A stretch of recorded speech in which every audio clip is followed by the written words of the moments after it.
mispronouncing your name. It's SciTech. SciTech? Yes. Thank you. You have 3 minutes. Thank you.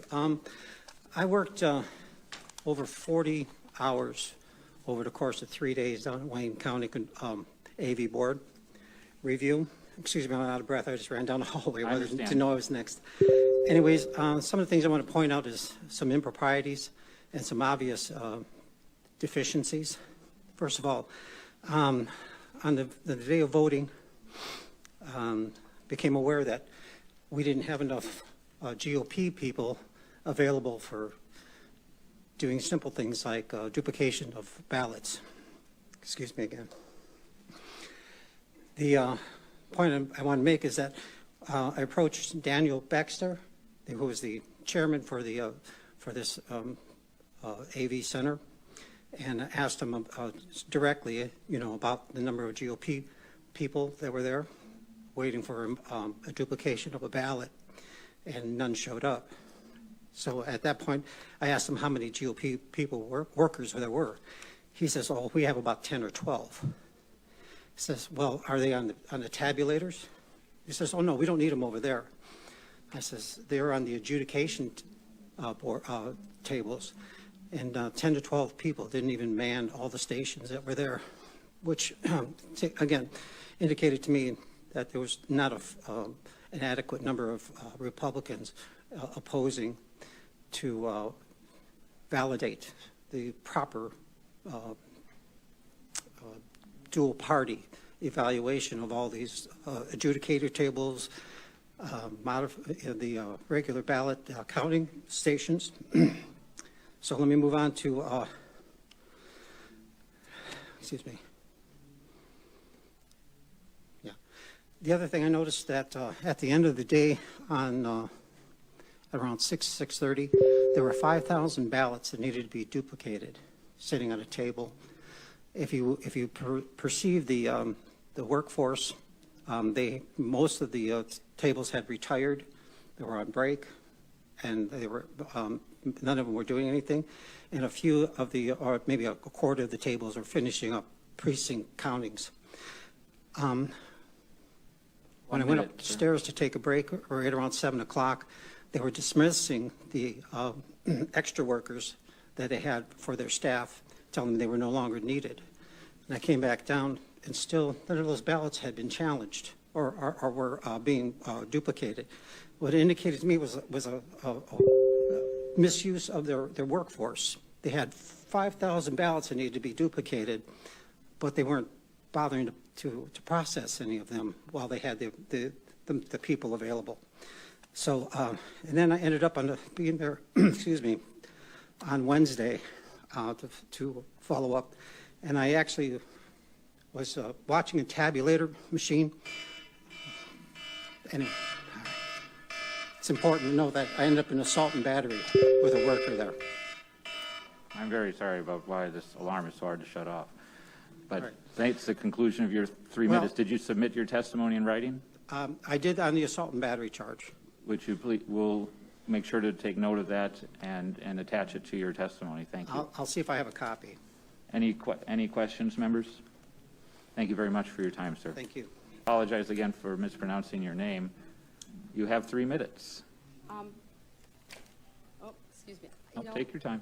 Well, I'll reset it. Not sure exactly how I was selected to come before the committee because I was not at TCF that morning. Oh, well, if you're not, I'm sorry. Yeah, I'm not an mistake. actual witness. I have lots of opinion or things to say, but I wasn't an eyewitness. Okay. So I'd give my time to someone who was there. Thank you very much. Okay, thank you. That brings us then to Lori Levy, or Levi. Levi? She'll be followed by Chris Shornack. Good afternoon to the committee. My name is Lori Levi from Canton, Michigan. I am a registered voter, and I was at the TCF Center as a poll challenger. As you're going to hear multiple duplicate testimonies here, what I'm going to focus on is the thing that was most disturbing to me.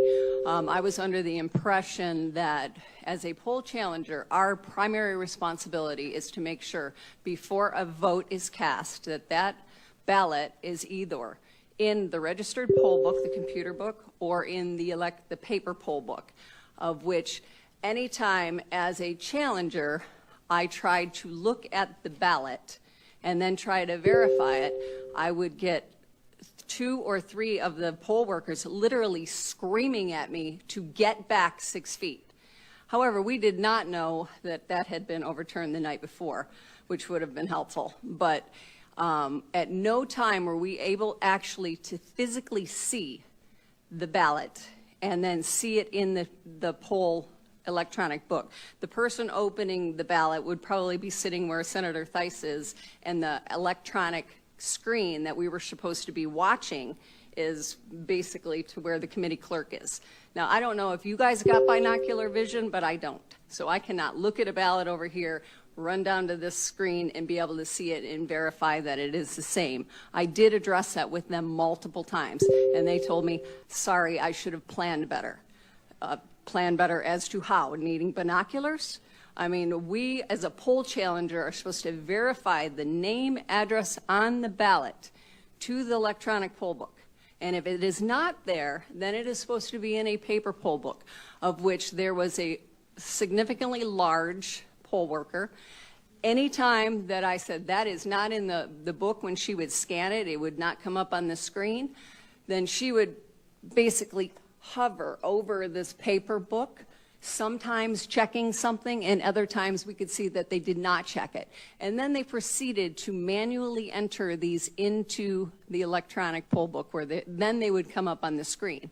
Many of these papers were not absentee ballot, the yellow envelope, the standard ballot. Some of them were on printed paper. Some of them were in white envelopes. Some of them had multiple papers attached to them. So then they would manually enter them into the electronic book. And I wrote down as many as I could see as quickly as they were entering them, of which you have before you. Now this, in disclosure, due to my travel schedule, I did not see I was supposed to submit this in writing. So what you have before you is the same testimony that I submitted to Robert Steele. You can submit at a later time. I mean, if you don't have it now, you can write it But up. basically, it is the same thing that I submitted, and I printed you a copy. So yesterday, my husband and I attempted to verify these addresses. Out of the 8 or 9 addresses here, we were only able to verify that there was one voter that actually lived at this address. And I can present to you one voter. I don't want to say their name, but you have it. This is their address that they show on their voter registration card. This is a church, of which it is illegal to register to vote anywhere but at your home address. So, Thank you very much. thank you. And I'll provide that to you. Was there a question from a member? No. Sorry. Yes, it was. Thank you very much. Thank you, Chairman McBroom. Dear Chairman, I was a poll challenger with the Nonpartisan Election Integrity Fund, both on Tuesday, November 3rd and Wednesday, November 4th. On Tuesday, I was a poll challenger for the city of Royal Oak, where only 10 ballots out of the 25,000 ballots were spoiled and not able to be matched to the QVF, qualified voter file. Royal Oak ran their absentee ballot counting board perfectly. The chain of custody was broken at the absentee counting board in Detroit. How? I watched as hundreds and thousands of ballots came in that poll workers were not able to verify in the QVF nor the paper logbook. Yet, that ballot was removed from the secrecy sleeve, bunched together with other verified ballots, counted and ran through the high-speed tabulators. I have a sworn affidavit of this and have attached it to my public statement. I was able to challenge only 2 of these ballots and get them entered into the electronic record. I attempted to challenge more, but the poll workers simply refused, verbally attacked me, and had others do the same. Since then, I volunteered with Guard the Vote. Over the last 3 weeks, Guard the Vote had over 1,000 volunteers painstakingly go through 30,000 of the 172,000 absentee votes in the city of Detroit and found the following results, which I've brought with me here. 229 of these 30,000 we went through are deceased. We have proof of this. Senator Lucido, you were asking for proof. 2,660 of them, invalid addresses described by vacant lots and burnt down houses. I have a genuine question. Can someone in this room tell me how a deceased person can vote? Nonetheless, at the very lowest levels, if these percentages carry through, this means that of the 172,000 AV votes in the city of Detroit, 1,300 of them could be deceased. We're investigating it. Another 15,000 could have fraudulent addresses described as living on vacant lots or burnt down houses. What I can say for sure, and swear to you here today, I can say that overall 8.9% of the 30,000 absentee ballots that we've gone through and investigated just in the city of Detroit were unqualified fraudulent ballots that should have been spoiled. And again, I have this printed out on the list. It's available for all of you. Why should this alarm you? Because this confirms that the city of Detroit poll workers were not properly performing a crucial step of verifying ballots in the qualified voter file, corrupting the whole chain of custody. And despite that, as I've sworn in my affidavit, and so has many others, those ballots were in fact counted and ran through the high-speed tabulators. We can prove there is fraud, which should disturb all of us. Isn't that the officials who are supposed to care and do something about this? They don't want to even listen to the fraud that we know exists. I would plead to everybody's sense of truth and justice to fair and honest elections. Are you listening? Will you even remember my name in 30 seconds? You know, say my name, Chris Shornack. Say my name, Chris Shornack. I do thank you for your time, and I hope for the love of God, truth, and fair elections that you will take the proper action and void the election in Wayne County. Thank you. Senator Lucido has a question, please. Thank you, Chris Shornack. Thank you, Senator. He doesn't even have it written in front of him. And you know what's interesting? I grew up with a Shornack family in St. Clair Shores, so I appreciate you coming out. Yeah, you intrigued me. These 30,000 dead people that voted. Well, not 30,000 dead people. 174,000 absentee ballots were counted in Detroit, and we were starting to go through them. We only got through 30,000 of them. Of that 30,000, 229 of them are deceased. Okay. So now, what have you done to further your investigation? I know you started it. Have you turned any of this data over to the U.S. Attorney's Office, which is the United States criminal justice system, or to our Attorney General? These are the top law enforcement officials of this state. And I guess what I'm asking is, why haven't I done anything with it? well, you brought it to the legislature. We are lawmakers. We're policy people. Some of us are even wonks, like I guess his name is Senator Patrick Kolbeck, which we all respect.